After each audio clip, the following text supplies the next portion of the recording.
Good evening, everybody. Welcome to another great episode of Headkicks and Haymakers. I'm your boy, Bodkins. And, of course, joining me, as always, is Mr. Bobby Blunts.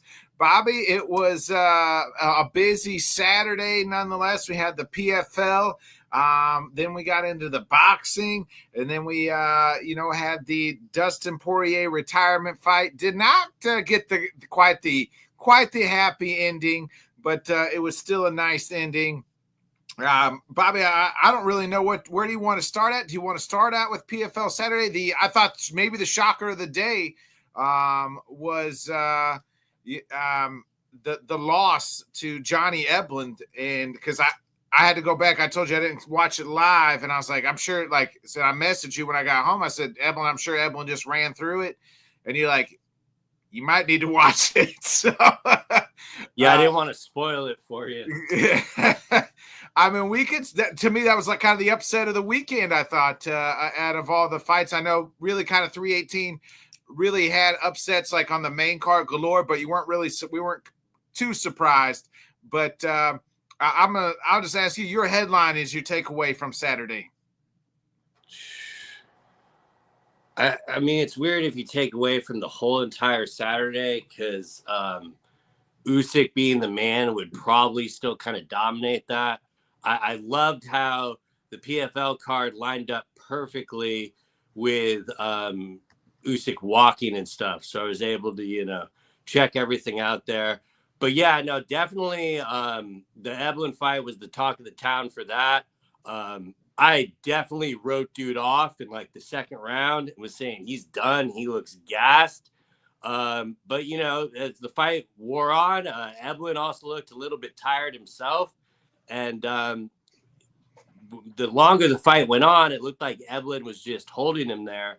But it was pretty wild in the finishing sequence because, Eblen had his back with, 50 seconds to go. And he was able to still, get him off. And, he was just done at that point and pretty much didn't even tap out. I mean, they had to, pull him off. So, yeah, amazing comeback. Absolutely. I don't know really how the PFL felt about it. At the same time, I guess they can still kind of do the rematch and stuff. I think his previous fight, he wasn't even on a main card or anything. So it was kind of weird to see him get his elevation there. Do you got his name in front of it? Because I know I'm going to butcher it if I say it. I'll look it up real quick. I can't remember off the top of my head, actually. Yeah, I mean, it's definitely as far as an upset sense for where the fight was going and stuff, you could definitely call it an upset. I mean, the lines would call it an upset. I wasn't giving him a hell of a chance at all after the first round. Van Steens was his name. Yeah, Van Steens. And I mean, he absolutely got it done. And he definitely needed that finish. I don't think he would have been able to get the decision, but being able to capitalize that with literally 10 seconds left, that's just great. Yeah, Rob's saying Eblen chokes figuratively, literally, and physically and epically. I mean, kudos, Rob. He did in all facets of life on Saturday. Yeah, I mean, you could tell, he definitely had an edge in the striking, so it's why Johnny wanted to grapple there. Some people are talking about the elevation and cape, so I don't know if that really affected him. It seemed like Eblen always kind of has this story of, he's never fighting in America. So, whether it's, him fighting in Abu Dhabi, him fighting in Saudi Arabia, he always just has to seem this thing getting tired. I know all of, the UFC homers are going to act like now Paulo Costa could beat him in a fight or something. Let's, slow down with that. He's still a very good fighter. He just lost to the better man in that scenario. And, someone I had to be on record, I thought really had no chance of winning prior to the fight. But even in the fight, I mean, it really looked like he was just dead, but he definitely got the second wind and was able to, you know, get a finish. And definitely the entire PFL card, like the PFL Africa, I think it went very well. You know, you kind of had some odd fouls and stuff in the beginning of it, but then, you know, that started cruising. It kind of went back and forth between heavyweights and bantamweights. And then when you got to the main card of the PFL Cape, that was also, you know, very entertaining. We got some Khabib fighters. AJ McKee looked really just completely rebored. Maybe he was really hampered with that shoulder injury in the Hughes fight he was alluding to. So, I mean, he looked great. And, you know, definitely a great day for the PFL as far as being able to get the product on and, you know, having it the same day, not coinciding with anything with the UFC. But shit, it was even done before the main event in the boxing. So I don't think they could have really gone for a better day there. Dakota Ditcheva looked great. I know a lot of people were making, you know, noise that she couldn't get the finish. And, you know, to me, if the best thing you can say about it is, oh, her opponent was tough, that's just a nice way of, you know, saying she got her ass beat. Yeah. And she had nothing for her. What's Rob saying here? Rob saying, so happy for the athletes of Africa. It's such a great thing to see. Opportunity for all is super necessary. Yeah. And I'm glad they kept hammering that on the broadcast, saying that they were the first ones there. That is definitely a feather they should see in the cap. And, you know, all of these crowds overseas, whether it's in Paris, wherever the hell else they've gone. Ireland, I mean, they deliver. And it's why I've kind of made the joke that I really wish PFL would just stick to the international scene, because the crowds are just so much more electric, you know. No shade to Chicago or anything. I mean, that one kind of filled up well, but you know, I'm more pointing out, you know, the Universal Studio cards, but you know, they're doing what they have to work with, and Don Davis was front and center watching all the fights, so kudos to you, Don. But they kind of got, you know, regarding the Eblin rematch, they got some leg room there, or if they just want to give this guy the tournament winner and build Eblin back up.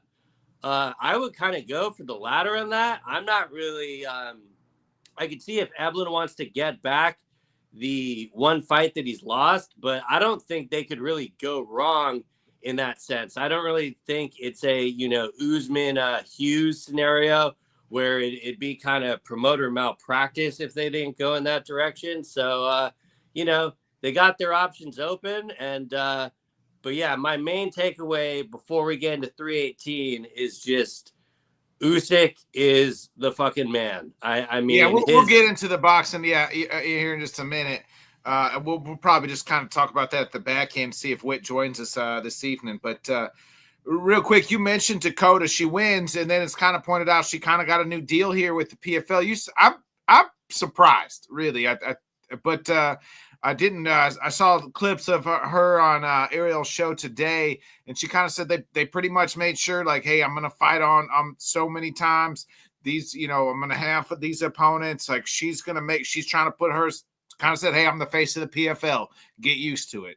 But I'm surprised that she signed the contract to stay at the PFL. I'm really not, when you look at it from the sense of they definitely gave her more money than the UFC was going to offer. That's probably true. Period. Yeah. And I do like the wording that she was talking about in the contract. I do wonder if there's kind of an ejecting clause from that, if, you know, PFL doesn't honor their side of the bargain.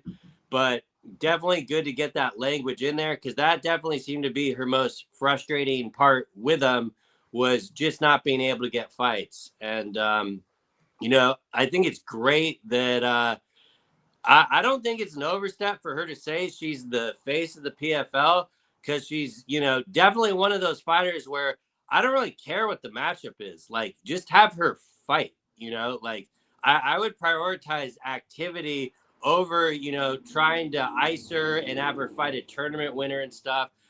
You know, she's young. She wants to fight. Just have her fight. Yeah, Rob's nailed it on the head too. Dakota's run the Harrison playbook, very smart, especially in women's MMA for pay and marketing. I agree, Rob. Like she's taking the Kayla Harrison playbook, and but she's doing even better. She's not even going to enter these dumb tournaments. I don't think. Like she's not in the tournaments now. I don't think she's going to be in the tournaments. So I kind of agree as far as like, hey, let them build the star, and then. To where her money's going to, her star so bright that it's eventually going to have the UFC is going to open up the pocketbooks, and she's going to come over to the UFC and have 1 or 2 fights, and you know she wins those fights, fight for the title. So yeah, and obviously the selfish fan in me, like I could go down the list of fights I would really love to see in the UFC, but I would much rather her, you know, completely monetize her own worth and get paid every dollar she owes, because you know, each time she's in there she looks better, and the benefit of this fight going the full distance is at least she got that cage time, you know.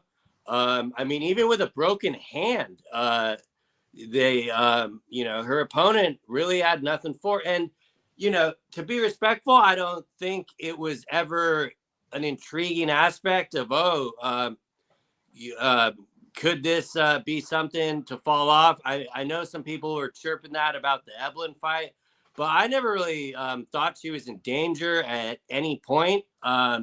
If someone wanted to be the argument that she had a good game plan because she didn't get finished, sure. But, you know, it was a couple of those rounds were easy 10-8s for me. I mean, her opponent did absolutely nothing. Yeah. Kevin Holland Oates here. He says once one drops all its MMA fighters, Dakota's potential opponent pool will really open up. So, you know, and that's probably true. So we already saw, I think they dropped their BJJ. And so she could be, you know, I don't know. She's not in the octagon right now, but she might be going to the UFC's, like, you know, BJJ promotion.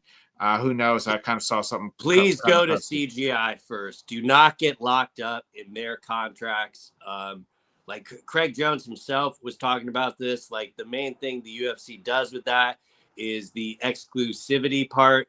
And so, yeah, if you're going to do that, you know, CGI is coming up. Try to lock that down. They might already have the women's side of that tournament built out. But the first thing when I saw that release was, please go to CGI.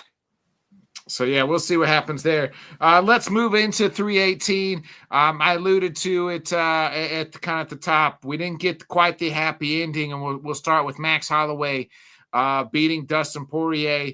I don't want to say handedly, but just I didn't really ever felt like Dustin I didn't feel like we saw the Dustin Poirier that we're used to seeing. I felt like he even kind of admitted he thought he was a little gun shy. And even in the 10-second, you know, the stare down where Max is swinging, he kind of clinched up and, you know, kind of did the wrestle for a second. He said he didn't want to end up like Justin. And I think one judge had it 4-1 or something like that. I don't know. It was close, but I thought Max won pretty easily. Your thoughts and kind of, to me, like what do you do here at 155, because you have a fresh champion in Ilya. Max Holloway has a lot of options. Obviously, he's only fought Justin, and I love Justin Gaethje, but the things I'm seeing on him, I hate to say it, but he's kind of being like a whiny little bitch right now. And I wouldn't say that to the man's face, but I'm just calling it like I see it. Like, you know, he's saying, if they want me to fight Patty, I think they're done with me. I only really want to fight for the title.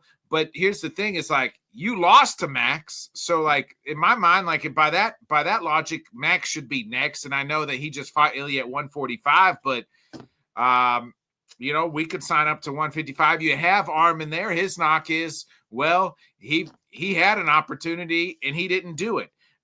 You know, he pulled out. Whether it seemed like Dana alluded to, feels like he could have fought. Armin saying that he couldn't have fought, and I'm not signing up for Patty Pimblett. I think he needs one more because he's at ranked like 10. So I'm gonna ask you your thoughts first on the main event, and then what the hell do we do here at 155?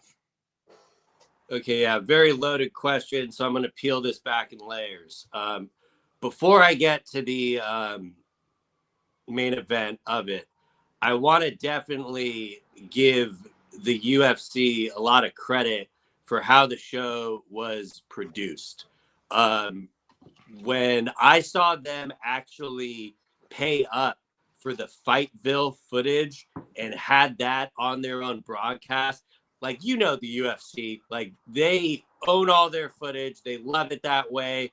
If a new fighter comes from another organization, they will show him shadow boxing in his garage before they show some of his fights because they don't pay up for that. The UFC like treated Dustin like a good soldier that has done everything, and they, made every accommodation for that. I think it was very well done, because like I was even critical about how it was very top heavy. We knew we were like tuning into one fight, and they did a very good, the fights did a good job of making me also forget that, but the production staff did a great job of making me forget that as well, especially with like the prelims were all finishes, so they had to do a lot of like very repeated footage that we were showing. The Max highlights got old pretty quickly because we had a feeling Max was not going to retire, but every time that they were showing those Dustin packages, it was just like hit me a little bit more like, damn, this is really going to be the last one. I'm glad they've set it up for this moment, and so that all worked out. Save me with the Lil Wayne did not perform. If you think Lil Wayne should perform, go look at Lil Wayne's WrestleMania performance. It was a gift from God that he did not walk him out. Just go listen to the Carter 6 and you'll know why nobody wants to hear Wayne anymore. Yeah, and I'm not trying to trash Wayne in any sense. It's going to sound like that, but it was like just the most insane nitpicking I've ever seen, when like there was just the most home run with like the video packages and stuff. And then it's like, oh, Lil Wayne doesn't have a microphone in his hand. Like some people couldn't even notice he was there. Like, yeah. I don't know what you were looking at. Like, that's not his other corner, man. That's clearly Lil Wayne. But, all that stuff aside, and like him coming out first, like, who gives a flying fuck? Like, I thought that was perfect because, like, he was able to slow walk, do it on his own time, make Max essentially wait, came out with the Louisiana flag. I really wouldn't change a thing about any of that. That was all perfect. What's Kev saying about Wayne? He said Wayne's his GOAT, and he's like a retired boxer. Yeah, that's true. That's true. That's a good shout. And so, yeah, I think all that was done really well. Now getting to the fight, yeah, that first round was definitely scary. You saw Dustin go down, and it was like, fuck. Yeah. Like, this is gonna, this might just be rough, but hey, it's the game, and it's probably what he wanted. There's a lot of, real quick before you go, I wanted to hit on some things. The internet is just haters anyway, right? We know that. Haters gonna fucking hate. Speaking of like the Wayne thing, and then it was like, obviously Dustin retires. Oh, it's time to have the conversation. He wasn't that good. Shut up. Dustin Poirier is a legend in this game. He's a Hall of Famer.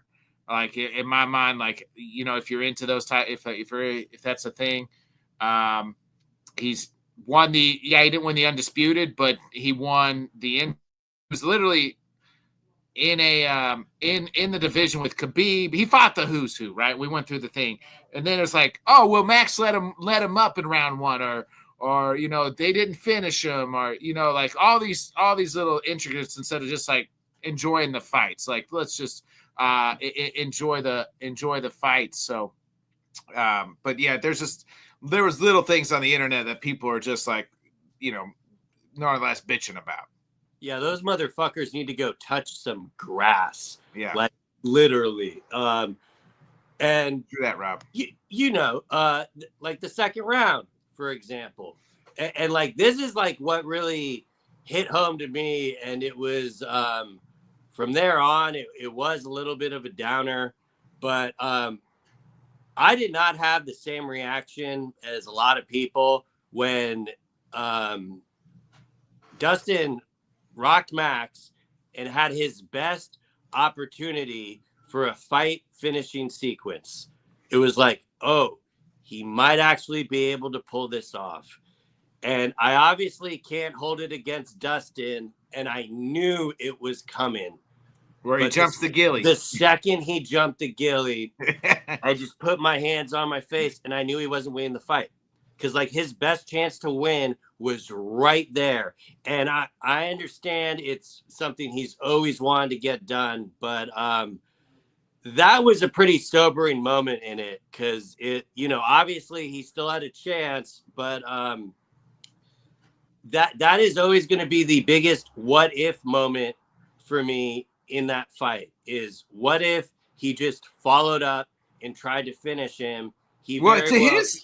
To his own detriment, he even said, I didn't fight like I normally fought. I think I held something back. Like, I didn't put myself in the fire. Yeah. I think two things to that. Number one, he knew it was his last fight, knew his daughter, didn't want to be laid out in retirement, right? It didn't, I think he goes back and probably thinks about that knockout that Justin Gaethje gave him. Then remember, we just watched Gaethje. One of the last times Max fought, Gaethje got laid out by Max. So I think all those things kind of in the back of his mind, like, hey, I'm here in front of my hometown, my whole family. I can't get laid out. Him. I can't get laid out. Oh, you're back. You're back. Okay. I can't get laid out, right? Like, that's in the back of his mind in front of my hometown. Like, if I can just get finished, let's finish this nice little story here. Because if I get laid out, so even like he said, I didn't fight like I normally fought. I wasn't aggressive. I didn't go to the fire like I normally do. Yeah, and to steal a line from Dana White, this is probably all the indications that this is probably the best time to be hanging it up. And I mean, his number one thing was not wanting the sport to lap him and stuff. So, and I know this might sound corny, but to me, the result of that night was almost irrelevant. Same. When you really just looked at, and I know that was like some people's kind of beef with the fight in the first place, is like, what is this and stuff? But it really did deliver on all those kind of emotional levels and stuff. And I mean, Max Holloway is one of the most realist motherfuckers I've ever seen in the UFC. Because, like, for him to have the thought of just immediately cutting DC off in the cage and, said his little piece and said, I'm out. This is his moment, not mine. Thank you very much. Yeah.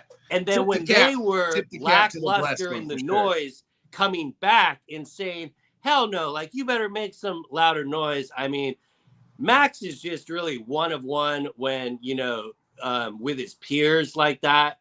And it just like nails home that was the best last fight for Dustin, because it really made the result an afterthought. And I don't know any other fighter that would have put their moment behind for their peer like Max did there. Yeah, and Rob saying it best. Max gave the most classy post fight speech of all time. Yeah, I can't disagree with that. Like, he literally was like, I mean, they didn't even go to the highlight package, right? Like, he was just pretty much like, nah, this ain't about me. It's about this man. See y'all. So yeah, yeah. And it was 100% genuine too. Like, nothing about it was forced. It was just complete all love from Max. And at the point, I completely forgot that Dustin lost the fight by the time they were interviewing him. Because, you're just really trying to take all that moment in. I think the UFC really nailed it with the video package. These people that are saying Anthony Smith had a better video package, I'm sorry, put down the crack pipe. Like, that is just insane. Like, the amount of effort in editing in the video alone, compared to the Anthony Smith one. And, I think that's just, people being on the internet. So we'll just touch that to, them literally needing to touch grass. Yeah, real quick, before we answer what's kind of next at 155 here, what would Chandler have done? Chandler would have called out Conor McGregor. He would have said, Conor McGregor, I beat the man that beats you. So you got to come back and face me at the White House. That's what Chandler would have done. Chandler would have been in there for 6 minutes. And yeah. But again, that's why Chandler was not in this position, ever a consideration. I know damn well Dustin would not have shared the octagon with him for his last fight. Yeah. And that's a great shout by Kev. Chandler would have made it about himself. And, simply put, Max was selfless in that act. So what do we do at what do we do here at 155? So Rob kind of answered the question a little bit. He says Max versus Charles, because Max said it. Patty versus Ilya. I really feel, Rob, though, Patty needs one more. And then he said Armin's now secretly ranked 10th. He pissed off. I agree the second part. And then what do you do with Justin Gaethje, who is pretty much alluding to like title shot or retirement, or I don't know what you do with Gaethje if it's not a title shot. So I'm gonna let you go, Bobby. Kind of matchmake here at the top of 155. I mean, you already know what I want. I've made no secret about this. The UFC can really fuck off in the aspect of wanting to, if they really want to keep putting Armin through, who are you going to have him fight? You want him to literally knock off your contenders and stuff. I get from their sense of being soured, but if you're talking about competition and being intrigued of not knowing what's going to happen, the only fight to make is Ilya versus Armin. Okay. I'm going to ask you this. You're thinking like Bobby Blunt. Now I need you to think like the UFC. So that's what they should do. And I probably agree with that. But what will they do? Unfortunately, I don't think it's going to be Armin. What Rob said is true. And I'd have to give Gaethje credit for actually acknowledging that he knows the UFC is done with him. Because, there are no favors in this sport. They may have offered you a title shot to take that BMF fight at UFC 300, but we're already on to 319, and, they have a very short memory. It's always been a what have you done for me lately business. The one thing I would hope is the one chance that Armin actually has is just being ready and available for the booking. But at the same time, I'm sure Gaethje is also ready and available. I'm sure Patty would be ready and available. However, Patty, has the he needs a decent time for a camp to get down with weight. So I don't want to act like I'm holding on to the hope that it might be Armin, but I guess essentially talking it out, that's exactly what I'm doing. Because Patty does not make any sense. Save this fucking bullshit WrestleMania storyline shit. I think Patty. So this is what I would do. I would do Patty versus Armin, and this is what I think Armin's next. Should be next, and I somewhat agree with that. But I also subscribe to the notion you had your opportunity, and you didn't come up with it, and so I'm mixed about Armin, really, to be honest. I see both sides. So I'm kind of wishy-washy. But I would do Armin versus Patty. I would probably do Max versus Charles. And I would give Ilya Gaethje for the title. Ilya beats Gaethje, and Gaethje rides off into the sunset, and we're done with it. We're done with him, and that's the way to clean it up. Yeah, for me, I think it makes it more messy because yeah, and I'm not saying that they wouldn't do it. What's he saying here? So yeah, I agree with Rob here. He said my fellow Robert. He said you can kill a main event and turn down a fight, the rematch with Gamrot. That's career suicide. That's true. I agree with Rob. Yeah, and I get that perspective about it. Me and Rob only disagree on heavyweights. That's it. Yeah, as long as, but like legitimately, I mean, like let's make the case for like Ilya. Like that would give you beating Armin would give you more clout than like the second he beat Charles. What did everyone say? He's old. So what are people going to say when he? If he beat Justin, and I get Justin's old, you're a legend killer. You have become the legend killer. Randy Orton 2009. You could rename him the Legend Killer. Fuck the El Matador. He is the new Legend Killer, killing off all the legends. Yeah, but he's also killing off all of Khabib's sloppy seconds.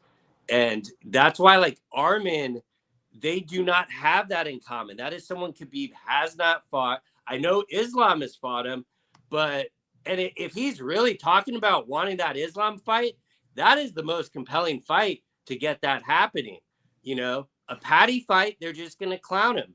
A Gaethje fight, they're just going to clown him. And, you know, he ain't doing himself any favors, you know, talking with the Nelk boys either. I mean, that's just going to keep piling on. So, but, you know, he moves in his own ways. He's going to, you know, do whatever he wants. But he also made it sound like it's either going to be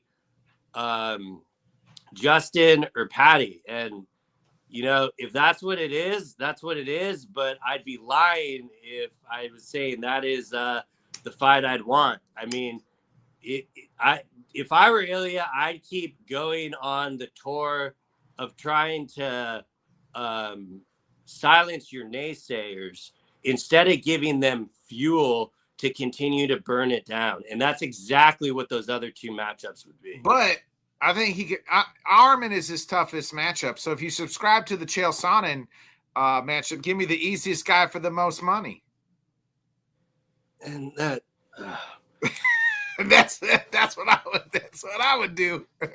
Yeah, I mean, these are just all the things that remind me it's really not a real sport. But yeah, you're right.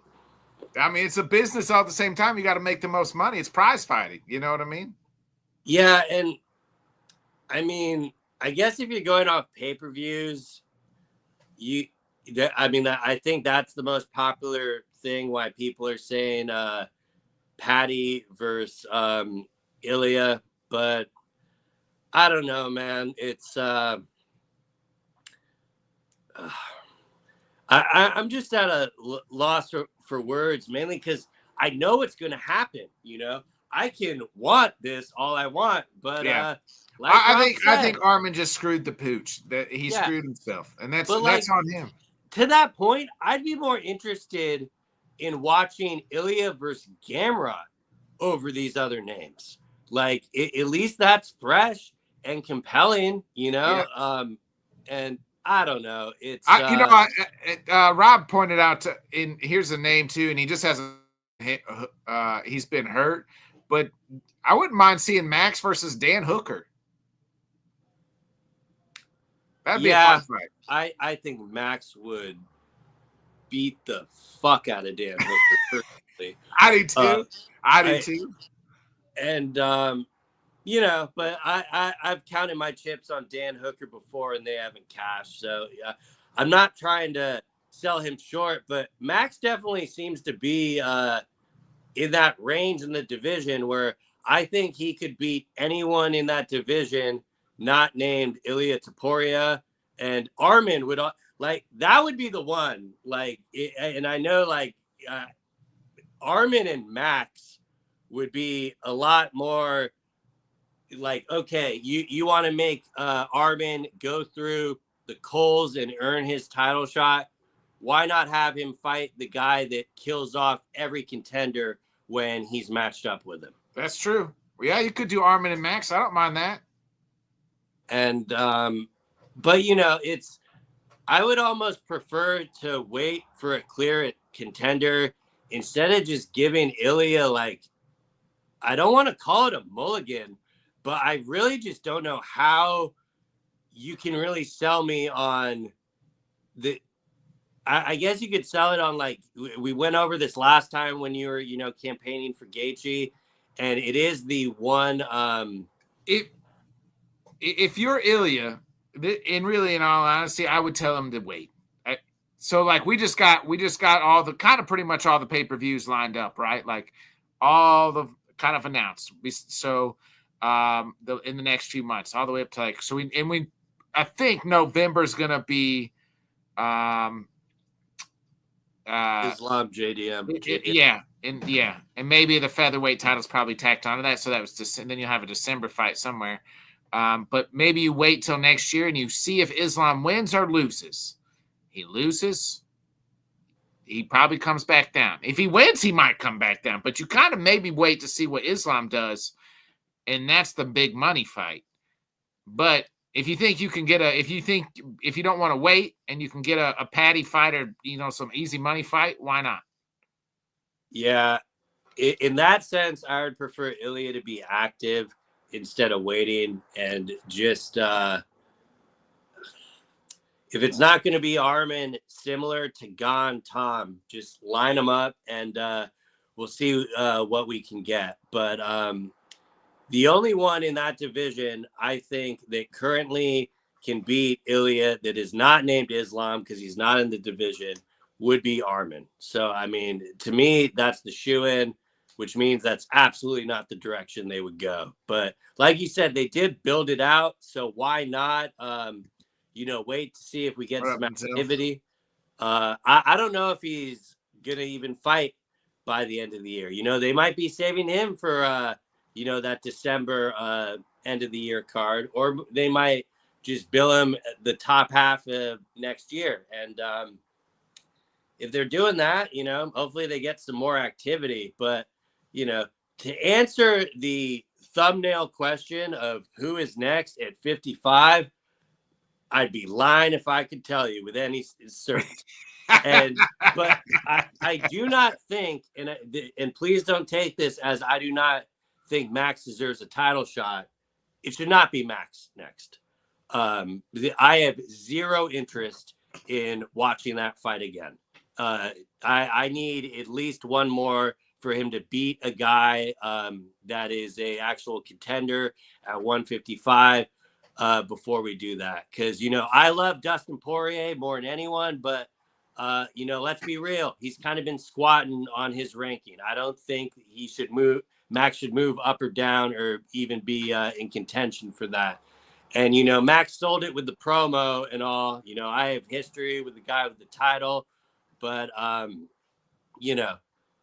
you could do any of those fights. And to me, if that's the case, like, give me Armin versus Max next. And I don't mind it. I like it. Real quick to kind of wrap up some other 318 talk.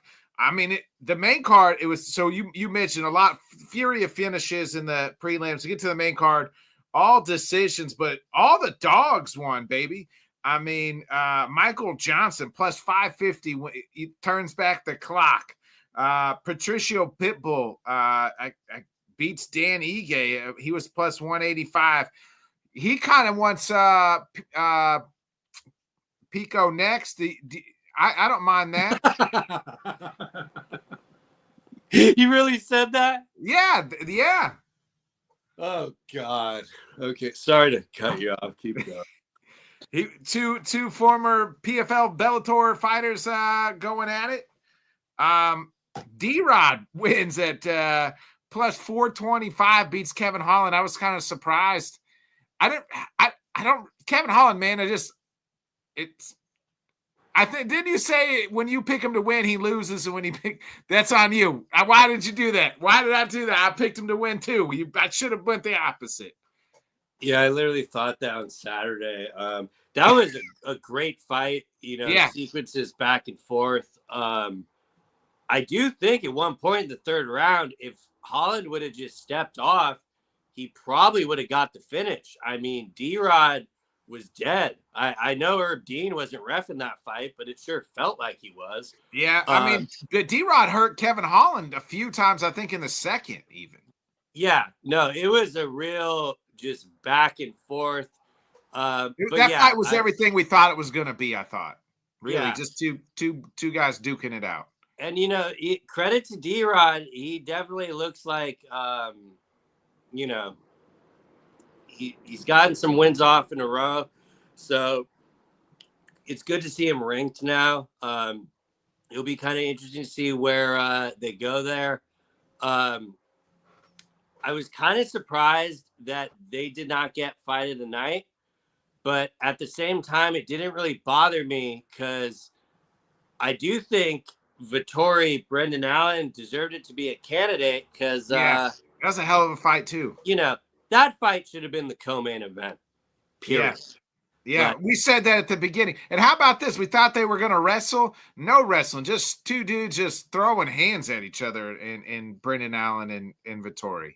Yeah, I wish Brendan Allen would fight guys he hates a lot more. Because, it was funny. Like the UFC pretty much put that on the prelims because they thought it was going to be, more of a grappling affair. And it was the furthest thing from it. They both did damage and they seemed to more or less leave it all in the cage. But that fight delivered on all cylinders of going back and forth. And real quick, Pablo Costa turned back the clock. He thinks he was also a plus 180. So all the dogs besides Poirier won on the main card. He calls out to Hamzat. We all know Hamzat's got a title fight here in a couple of weeks, about 3 weeks time or so. Kudos, I guess, for Pablo calling out maybe a guy that could be a future champ or at least the number one contender. But I don't think the UFC is going to be signing up Pablo Costa versus Hamzat again. We were supposed to have that, I think, about 2 years ago, I feel like. Yeah. Where do I start this? Your fight of the night, baby. I'll probably start in the assets of, yes, Paulo looked better.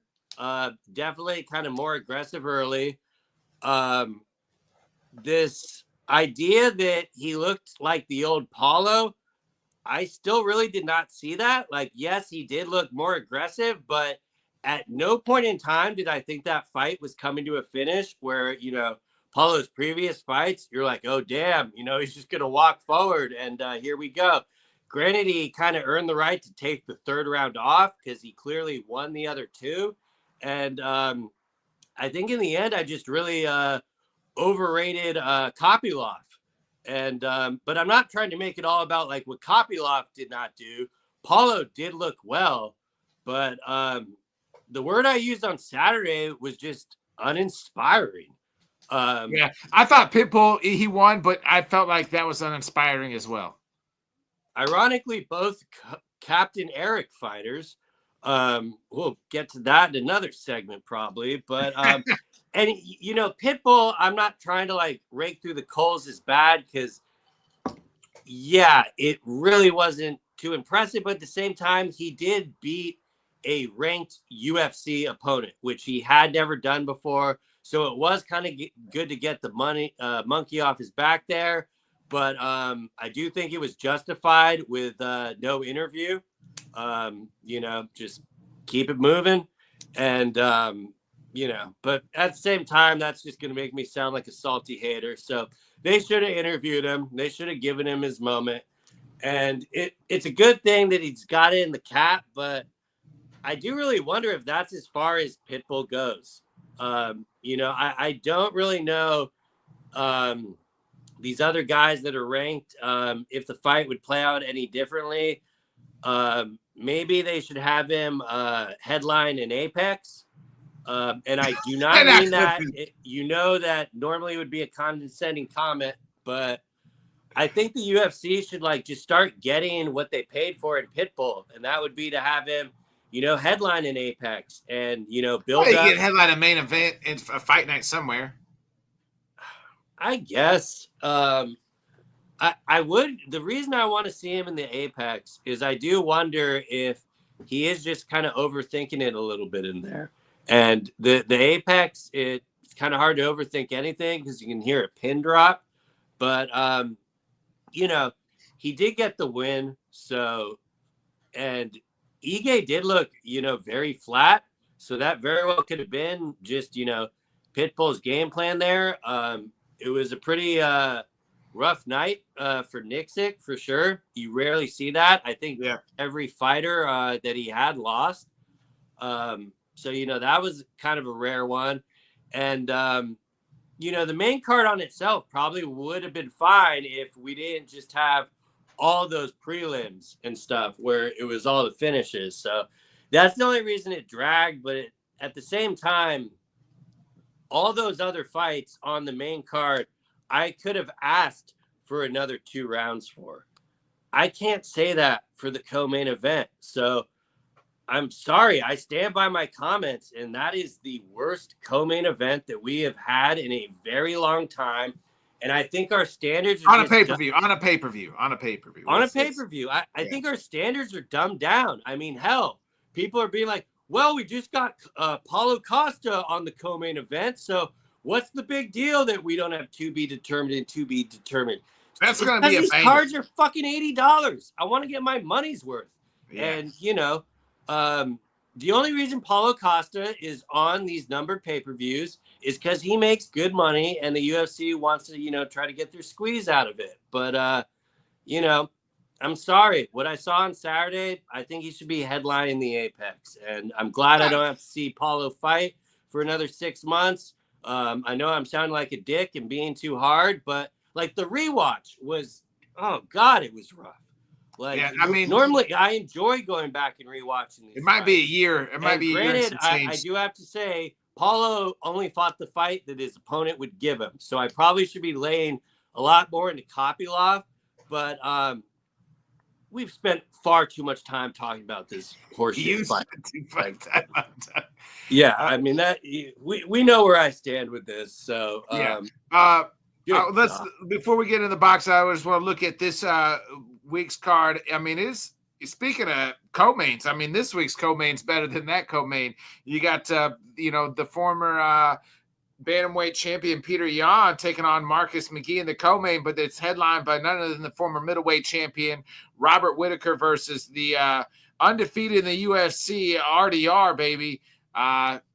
This fight here, I mean, RDR wins this. He's put himself in right there at the peak of the middleweight contention and could be next for a title. He is 20-2. Witt is 27-8. He's coming off that bad loss to Hamzat. RDR, we know last time out. I mean, this is his biggest, toughest matchup in the UFC. I mean, this is a huge jump. He's literally going from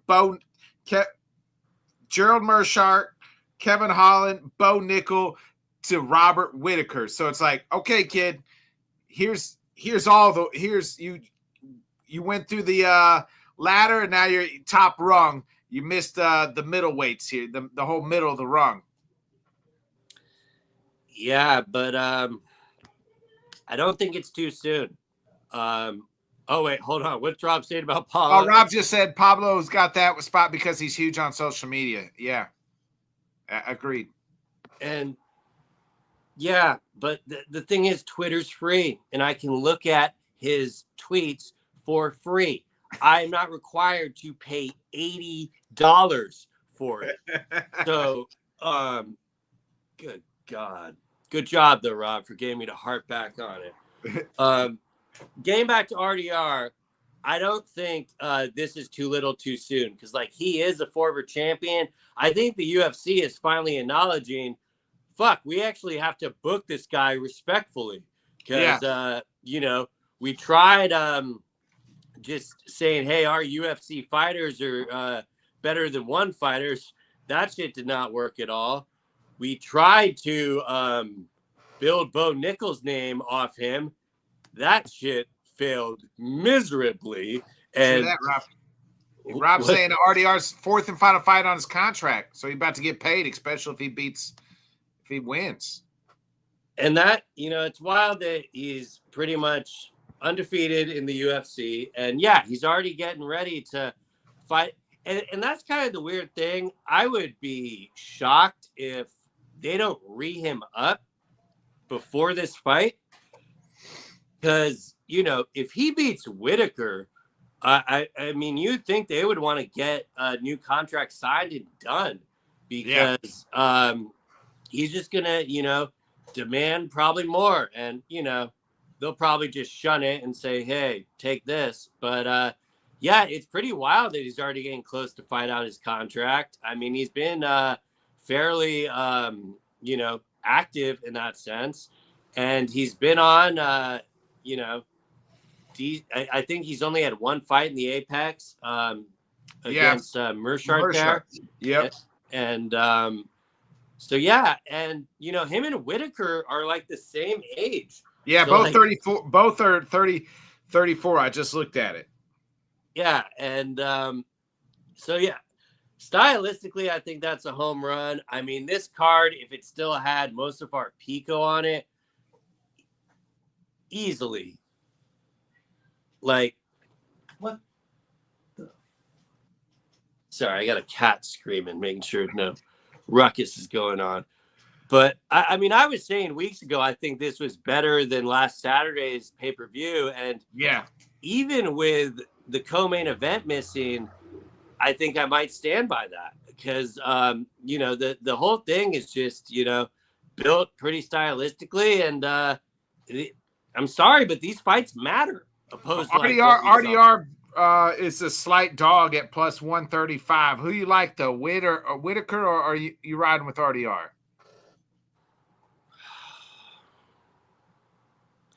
It's really hard to just make it so simple like that because I could see avenues for both of them winning. Whittaker will come in with that mean mug, and that's kind of always been his style. I do think the interesting part in this though could be the grappling because I don't expect RDR doesn't have these insane shots like Chimaev has or anything. But he is live to always get a finish if grappling is going on. So I do think he has a few more avenues to win the fight. But at the same time, Robert Whittaker is Robert Whittaker. So I do agree with the line that, he should be, a slight favorite at minus 175 in Whittaker there. But I don't know, man. There's just something about RDR where he's just so fucking goofy and how he reminds me of a different version of Drickus. Yeah, I was gonna say the same thing actually. I was getting ready to say that. So he's like Drickus but taller, maybe. And Whittaker had issues with Drickus and how awkward he was. Yeah. So call me a prisoner of the moment, but I'm gonna go to Ritter here. Man, Robert Whittaker is one of the best guys in this, as personality wise, is one of the best people in this sport, much less fighting wise. And we all know, you beat Robert Whittaker, you're a legit top middleweight, right? This guy only loses to the best of the best at middleweight. Izzy, obviously, DDP, and Hamzat. He has fought the who's who at middleweight. Every time they brought up a contender, he's turned them back. Much like Max Holloway at 145 at one point. Two former champions going at it. I mean, it's matchmaking home run. Yeah, this is a hell of a fight. I'm going to go the opposite here. I'm going to ride with the UFC veteran. I probably picked against RDR in every fucking. I think I might have picked him to beat Kevin Holland because it was at middleweight. But I'm going Bobby Knuckles, baby, one last time here. I just fear if Bobby loses, I don't know what's next. Yeah, I mean, I don't know. I think there's still interesting fights. You know, he can still beat down Kaio after he loses to Imavov. And so, yeah, but he did allude to, you know, this is kind of his last run and last chance. So I definitely do feel that, especially on the eve of Poirier retiring, because, you know, Whittaker is another one that has been in the sport for a very long time. And yeah, I could absolutely see it, you know, being a Bobby Knuckles moment and, you know, it being like, well, how could I, you know, ever make that pick? But, you know, that's why we love this game. I love being wrong. I mean, I didn't pick one fight right on the main card last Saturday, so there's that. I don't know shit about fuck. Well, the best part about it is, you know, do you think I would rather be right about fight predictions or have fights that deliver and something out of the unordinary happens? You know, 100 times it would be the second one. I want to be right, but I also want to enjoy. I also want them to be great fights. Yeah, I mean, I'm wrong 15 times a day, so it. Amen to that. Amen to that. Real quick. I don't know if you want to make a prediction on it, but like I know it got bumped up to the co-main, and it was originally supposed to be the headliner. But that Jan McGee fight, I was getting ready to talk about it. I was getting ready to say, then the floor is yours. Yeah. I was getting ready to say Peter Yan is the co-main, the former bantamweight champion.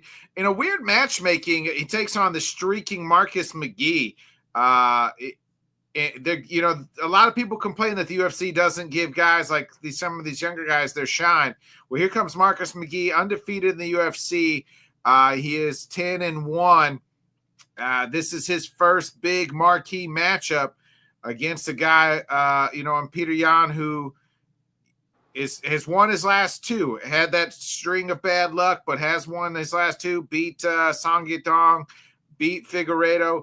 I'm always a little nervous, though, Bobby, when Peter Yan fights, when it's a 3-round fight and not a 5-round fight. As we know, guy is a slow starter. Last time out was a 5-round. Song was a 3-round. Yeah, I mean, the last time he fought in Abu Dhabi, too. I know a lot of people had Jan win the fight against Sugar. Yeah.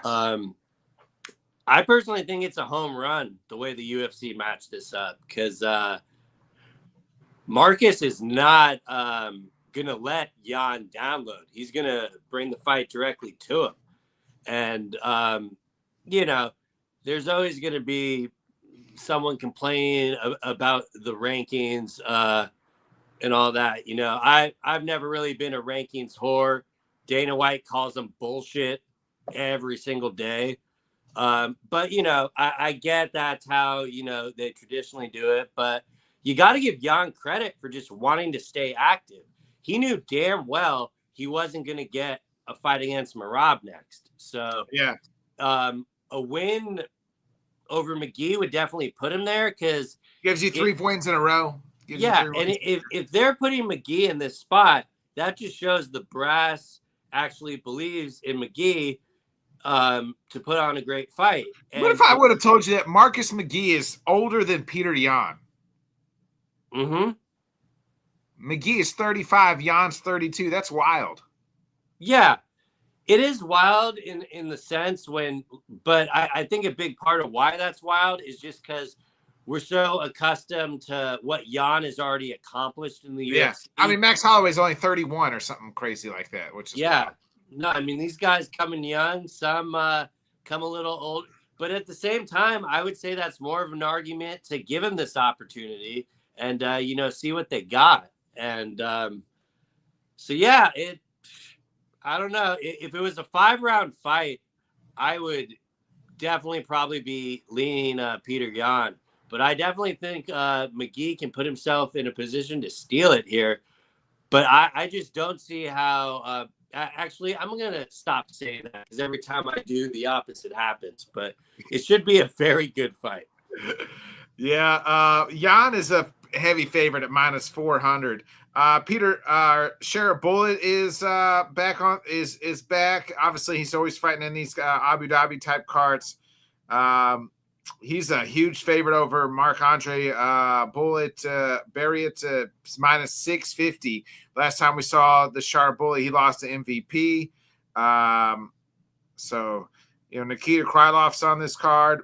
Real quick, though, to me, one of the more interesting fights here is Bryce Mitchell versus Nurmagomedov. Bryce is, doing Bryce things over there in Media Day. But your thoughts here as Bryce Mitchell fights his, at 135, dropping down to 135 here. Yeah, I'm really interested to see him dropping down for sure. And yeah, it's a great fight to kick off the main card for sure. Now that's on the prelims. It is? Yeah. Yes, the main event prelim. Wow. I mean, I also can kind of see why they're getting there to kind of kick it off to go. But damn, yeah, that's wild, especially with it. It didn't get bumped up because they lost Pico? No. That's pretty whack. But, the fight will still deliver. They didn't want Bryce on ABC. That's the reason right there. You're a smart man. That damn, that's a great shout. That is probably why he's not on the main card. Yeah, I mean, it's going to be interesting to see if Mitchell will be able to take Ced down. I still think a lot of people think Ced is very unproven. But if I'm not mistaken, that fight is as close to a pick'em. So yeah, Bryce is slight favorite at minus 140. Mm-hmm. Yeah, and with some of the previous opponents, he has been able to get victories over. People forget he does have a 6 submission game. I don't think he's giving up too much power moving down. His opponent across from him, he doesn't really have to worry about getting chinned like that. But just what I see online, I do think people are kind of sleeping on Ced a little for sure. Yeah, that's an interesting fight. To me, that's one of the most more intriguing fights here. It's just I want to see what Bryce looks like. I mean, for all his craziness, we'll have to see. So real quick, his fights are always entertaining. Yeah. So Bryce, he says moving weight down after 30 very rarely works in the fight game. Shout out Jose Aldo. Yeah, I mean Bryce is right at 30 right now, so we'll see. He does say he just feels like everybody's bigger than him at 145, so he's kind of naturally he didn't have to cut a lot of weight to make 145. So we'll see what he looks like at 135. It's very interesting. Bobby, before we get out of here, I did want to talk Usyk real quick because you mentioned him. I mean, he wins. He knocks out Dubois.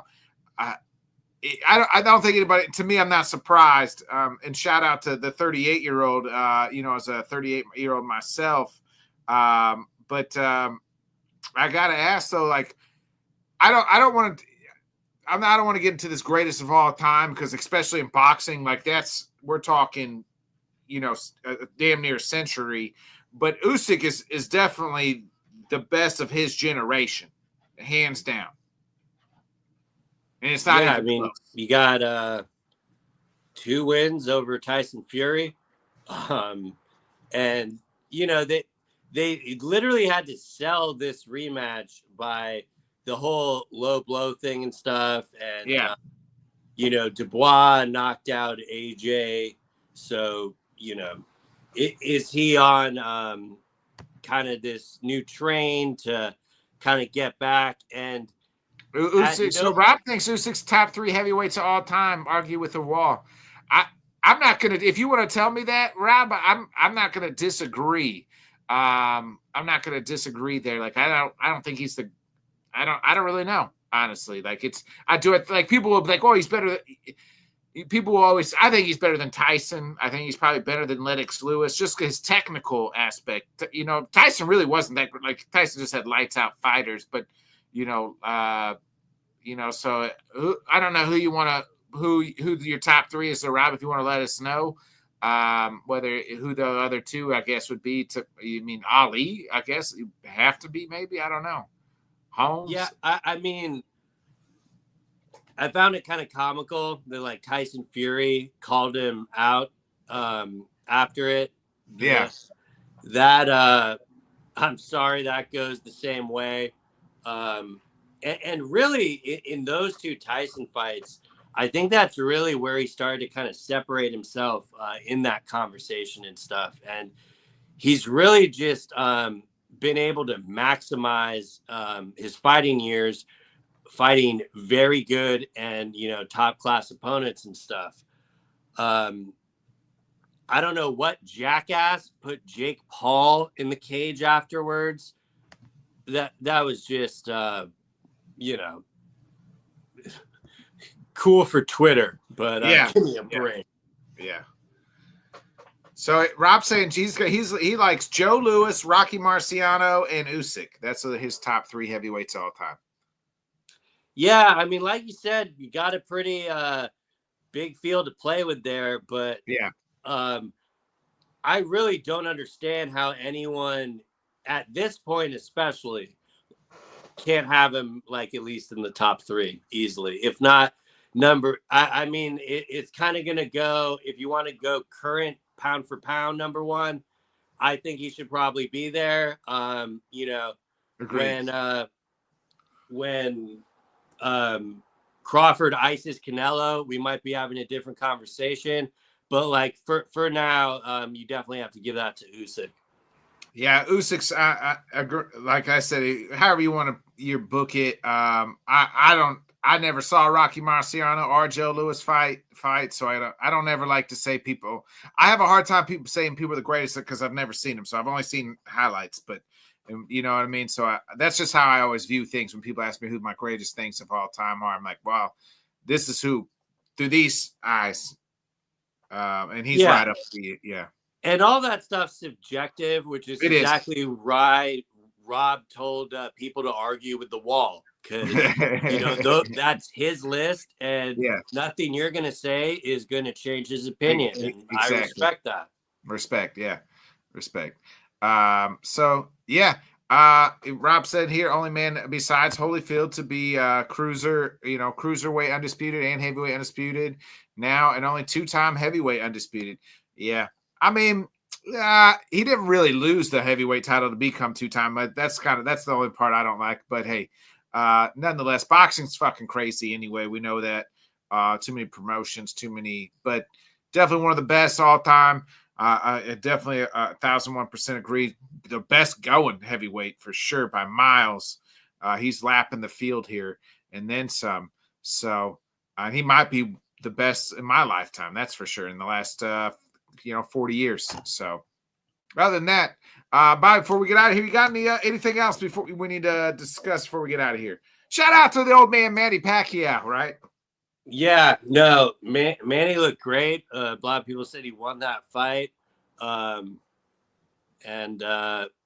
I mean, they might as well do the rematch. He looked like he definitely didn't miss a day. And since Rob is in here, I would be remiss if I did not mention we finally got the fight fucking booked. And, Rob, if you're still here, who you picking in Cyril Gane versus Tom Aspinall? Rob, I didn't have a chance to watch it, but I heard it wasn't the greatest things. It was what some people were saying, but shout out to your guy, your co-host. I know a friend of yours did well in the tournament. Had to be pulled out, so I just kind of followed along. But shout out. So the stream was definitely struggling. I know they can't really control that. For most of I had it muted quite a bit because just the audio wasn't syncing. But yeah, it was a really cool aspect of having the tournament all in one night. I definitely get why Rob liked it. Reminds him, the good old times when stuff was a lot less complicated.